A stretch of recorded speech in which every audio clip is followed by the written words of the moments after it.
پګړۍ به د بل په غلامۍ کې ژوند نه تېروي بلکې دا پګړۍ به په پاکستان باندې د حاکمیت زندگی تېروي انشاءالله العظیم. کوم جماعت د برکته چې نن په پاکستان کې دینی ماحول دی،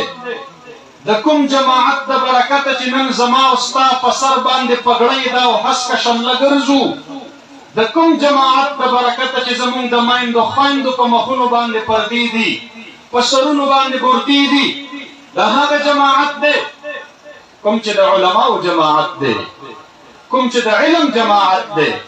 کوم چې د عرفان جماعت دی،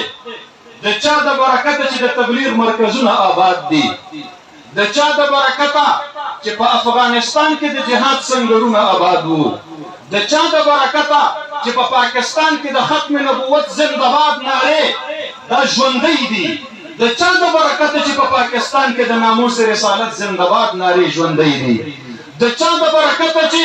الحمدلله د پاکستان په ټول ارض کې د تکبیر غږونه ژوندي دي، د چا د برکته چې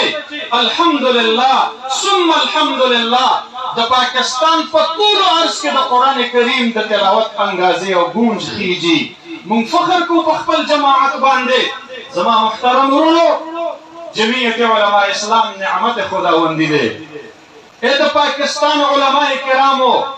اے د پاکستان مذهب پسندی او اسلام پال طبقه،